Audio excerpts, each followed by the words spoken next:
Bawat halalan, nagiging bahagi ng laro ang paninira. Pero ngayon, may mga kasaysayan ng mga peke at malisyosong impormasyon na kinokonekta sa mga kandidato upang sirain ang kanilang kredibilidad at pangalan. Ang paninira tuwing halalan ay hindi lamang laban sa mga kandidato, kundi laban na din sa kanilang karapatang pangtao. Sapagkat ang bawat tao ay may karapatan na magkaroon ng malinis na pangalan at hindi dapat maging biktima ng maling paratang at peking impormasyon. Paglabag sa karapatang pantao, ito ay ibig sabihin ay marahas. Marahas at hindi tama o akma sa isang tao o pagkatao ang nadadahas. At ganoon din naman doon sa nangdarahas at lumalabag sa karapatang pantao. Usually, ang naaakusahan ng ganyan ay ang mga nanunungkulan o ang mga agent of power at man on power. Yan ang mga naaakusahan ng karapatang ng tao o paglabag sa karapatang. So, dun po sa, di ba po may naninilang? Ayun. Sino po pinaninilalaan nyo na may kami po? Ano yan? Sensitibo yan, pero Pwede nyo naman po hindi sagutin ngayon. though meron tayong alam na sinisira ng dahil yung tradisyonal na uri ng klase o uri ng politika. Yan yung sinasabing traditional politics. Ang manira sa panahon ng kampanya, kung totoo man yan o fabricated, ay hindi mo makikita doon kung ano yung katotohanan. Katotohanan, kung ito ba ay tunay na nangyari doon sa tao o ginagawa ng tao, dahil nga kasi nasa panahon ng politika. So hindi tama o wrong timing yung mga ganong klase ng at yun, pag sinabi na karapatang pantao, kung yun ay mag-trace natin, posible siyang masampahan. So, pero as long as wala, at tayo naman bilang patuloy lang at hindi naman naniniwala sa gano'n, okay, nakakasira, nakakademoral, pero again, tao pa rin ang magpuhusga nun dahil nasa panahon tayo ng politika. So, kailan po nagsimula yung pagbabantamit or paninira? Since nung ako ay nag-declare na lalaban sa bayan, at ako ay kung nag-fill up, formal na naghain ng kandidatura para sa ngayon, 2025 election para sa local. Kaya Next question po, ano po ang inyong mga plano o ba upang ipagtanggol ang iyong sarili at iyong reputasyon? well, sa sinasabi naman pagtatanggol sa sarili yun, binabalik lang natin kung ano yung pagpapaunawa dahil nga ngayon ay nasa panahon ng eleksyon, binabalik lang natin o pinapaunawa sa mga tao kung ano yung pwede nilang maintindihan sa termino na dapat mong ipaunawa sa kanila. At may panahon ito, pero hindi ko rin ilalabas basta ng election time, after election pero may mga ginagawa akong hakbang para ito ay matugunan at may balik sa kanila yung mga dapat ay may balik sa kanila kasi syempre hindi naman pwedeng basta ganun. Next question po, paano po naka-apekto sa inyong pagkandidato sa halalan ang issue po sa paninira po sa inyo? Well, ano yan? Two things. Pwede good and bad, pero still, bad and good publicity, still publicity. So, hinahayaan na lang natin sa tao kung paano nila tutuntungan ito at paano nila paniniwalaan ito. Higit sa lahat, syempre, kung ang kampanya ay makakapagpakilala ako ng personal sa mga botante ng Hispanos, yung yung laban doon sa mga akusasyon na kumakalat sa multimedia, kung ano yung ibig na iparating ng mga nagpapasikat sa akin ng gusto. Well, yun, doon nila matatansya kung sa pananagalog ko, sa personal ay mababasa o yung first impression kasi ng mga tao na makikita ganun ako managalog, tapos yung nababasa niya doon sa media ay sobrang negatibo. Well, nasa kanila pa rin ang huling desisyon at paano nila ako makikilatis ng Sa darating pong election, may balak po kayong tumakbo sa mas higher position? Kaaral niya, konsehal ng bayan. Konsehal ng bayan, bilang isang legislatibo, isa sa magiging legislative, ay yun, gumagawa ng batas, sumisipat ng tunay at napapanahon na pangangailangan ng bayan, taong bayan, at syempre, yung sinasabi natin paano ang hamon sa panibagong yugto, hakbang na naman sa bayan ng Hispanos. Ang gusto ko lang, makambag sa positibong pamamaraan at syempre mas wagas kung ito ay totoo ang aking nararamdaman. Dapat ganun ang kaisipan ng isang gustong manunungkulan. Sumipat ng tunay at napapanahong pangangailangan ng bayan, taong bayan. Ano pong naging epektong paninira po sa inyo sa inyong personal na buhay? Well, sa akin, hindi naman ako masyado ng de-demoral dyan dahil ako ay simula't simula ay isang mababang uri ng mamamayan o pagkatao ng aking pinagmulan at ako naman ay dumaan na rin sa napakaraming o maalong sitwasyon ng buhay ito na may aking pagpagpapayan at ang maganda nito ay ako'y nabigyan ng Panginoon na ako ay makabawi. Ang dating barumbado at alibughang asis ay ngayon ay pinagbigyan upang dating sakit ng ulo, ngayon naman ay sumisipat ng pangangailangan ng tao. At makakabuti sa bayan.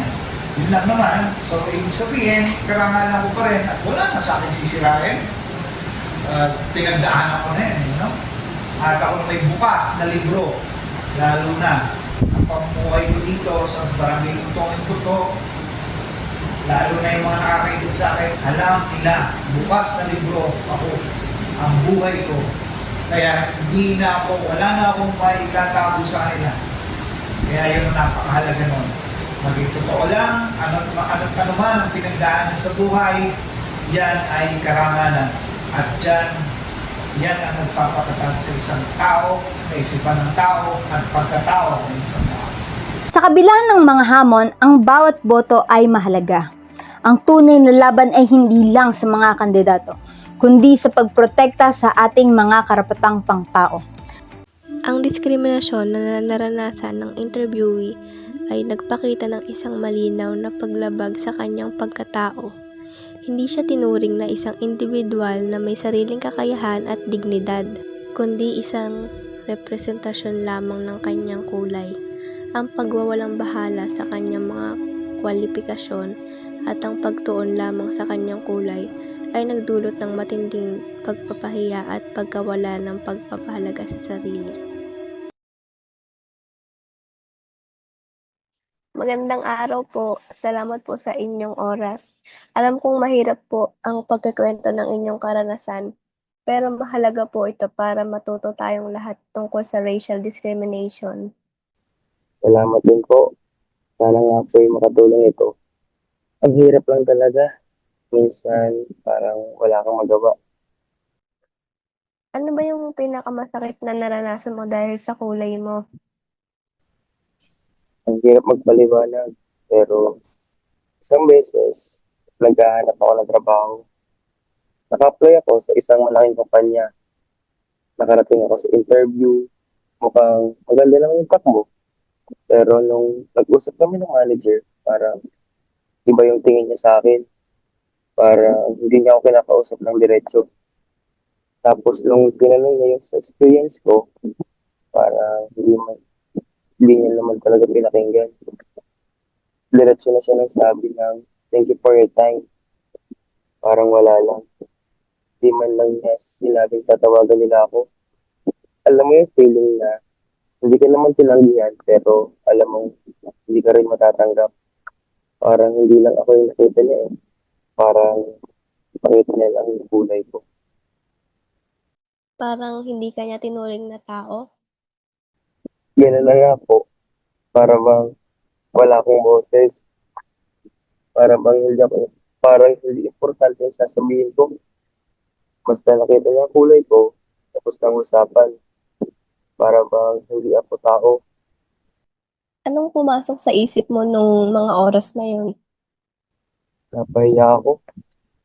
Sobrang napahiya. Tapos, naiinis ako. Naiinis ako sa sarili ko dahil parang wala akong nagawa. Parang tinanggap ko lang. Tinanggap mo lang na hindi ka nila pansinin? Oo, parang wala na akong lakas pa para lumaban. Parang sanay na ako. Sanay na ako na ganito ang mangyayari. Pero hindi naman dapat ganito. Pero hindi naman dapat ganito. Hindi naman dapat tayo sumuko. Alam ko po, pero ang hirap, ang hirap lumaban sa isang sistema na ganito ang takbo. Parang ikaw lang laban sa isang pader. Anong ginawa mo after ng interview? Huli ako. Kaya, tapos nag-apply ulit sa ibang kumpanya. Pero hindi pa rin nawawala yung takot. Yung takot na maulit yung nangyari. May mga taong sumusuporta ba sa'yo? Pero naman, pamilya ko, mga kaibigan. Pero hindi pa rin sapat. Kailangan ng mas malaking pagbabago. Paano naaapektuhan ng karanasang to ang pananaw mo sa sarili mo?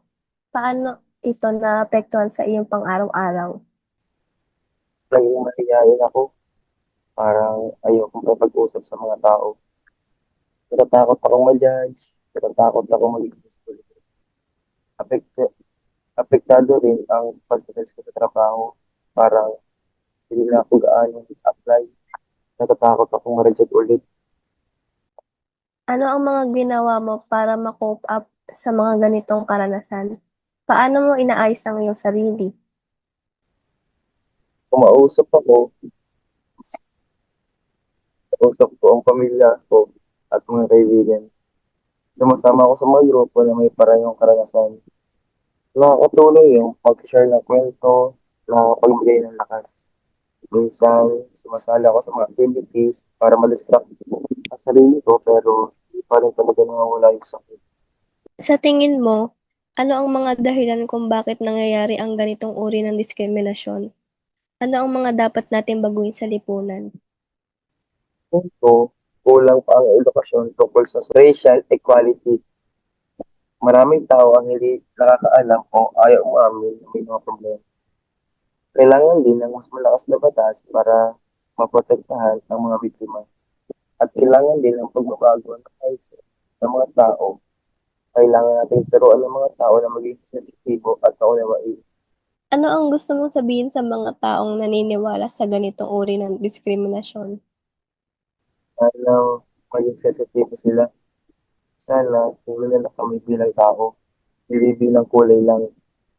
Sana bigyan nila kami ng pagkakataon at sana maunawaan nila ang sakit. Salamat sa pagbabahagi ng iyong karanasan. Sana'y makatulong ito para mapag-usapan at maresolba ang isyong ito. Salamat din po.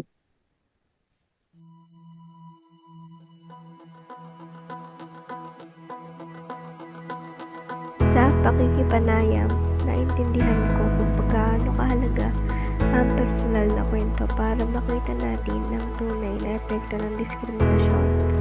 Hindi lang yung problema mismo, kundi pati yung sakit na dinaranas ng mga taong biktima nito. Importante rin ang pakikinig at pag-unawa para makatulong tayo. At ang lakas ng loob at pag-asa ng mga taong nagkwento, inspirasyon, yun para kumilos tayo at gumawa ng pagbabago.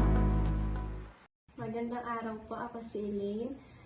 Nais ko pong magpasalamat sa inyo sa pagbibigay ng oras para sa interview ito. Upang mas maging maayos ang daloy ng ating pag-uusap, nais ko pong ipaalam na ang mga tanong ay may kinalaman sa edukasyon at inaasahan kong maging bukas kayo sa pagbabahagi ng inyong kaalaman at karanasan.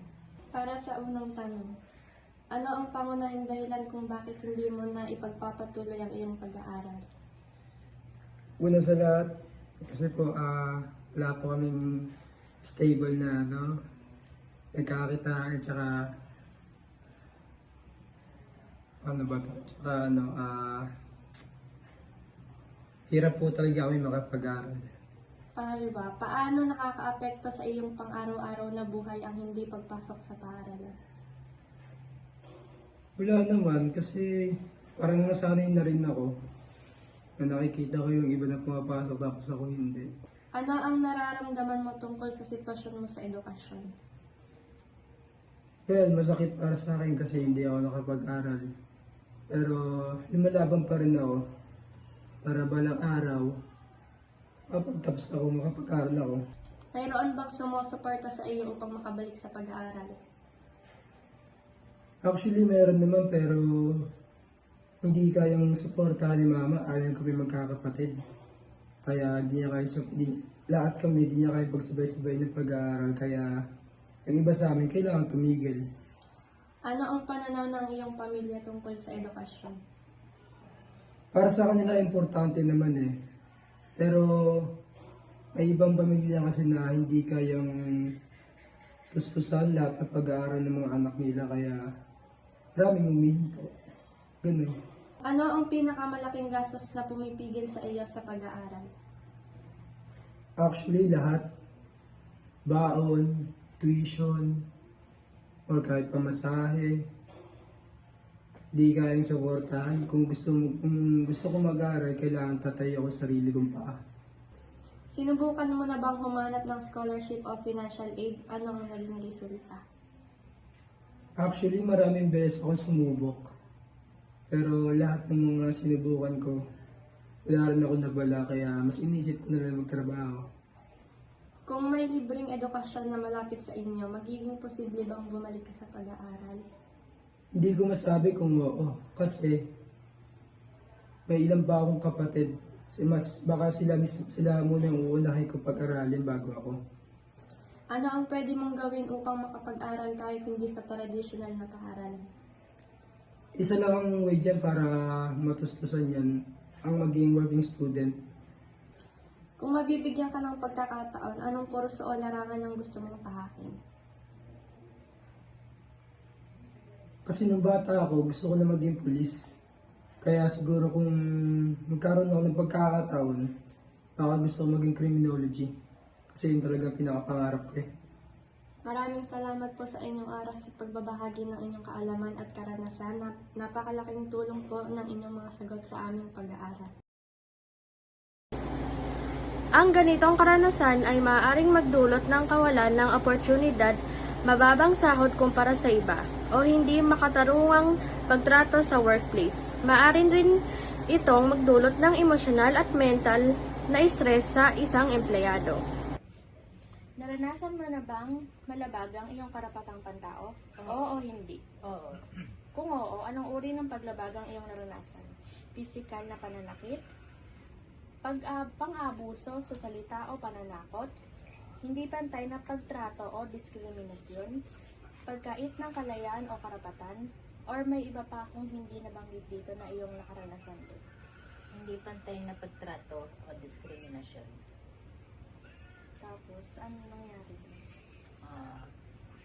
Dahil nung ako ay isang empleyado sa isang government agency, ako ay isang technician. At nung nagpalit ng director, ako ang kinuhang sekretary ng director. At maraming mga permanenteng empleyado na hindi sang-ayon na ako ang maging sekretarya ng director.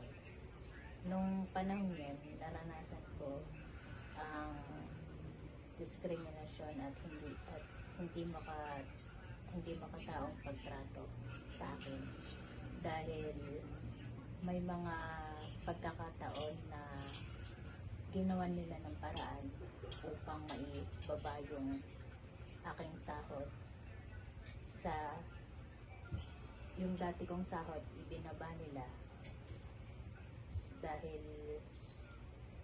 dahil ayaw nila sa akin. Pero tiniis ko yun kasi kailangan ko ng trabaho para sa aking anak at pamilya. Naranasan ko nung mga time na yon na pati sa yung mga gawain na mga papel sa opisina, konting mali lang, pinagtatawanan ako, ikinikwento ako sa mga kasamahan nila imbis na itama yung mali. Pero hindi ko pinansin yung mga panahon yon dahil kailangan ko ng trabaho at nagpatuloy pa rin ako sa aking pagtatrabaho. Dahil doon na napagtiisan ko ang ganong klase ng pagtatrabaho sa kumpanya at naniniwala ako na hanggang ngayon marami pa rin ang nakakaranas ng diskriminasyon kahit sa ang departamento, pribado man o gobyerno. At naniniwala din ako na lahat ng yon, pag ikaw ay dinidiscrimina ng isang tao, may kaloob na karma o parusa balang araw. Kaya ako ay nagtiis, nagtiyaga at napatunayan ko naman sa sarili ko na naiayos na ng Diyos ang kanilang ginawa. At nung mga oras na yon ay naibalik din yung dati kong sahod at mas tumaas pa ng mga ilang buwan lang akong nagtiis noon.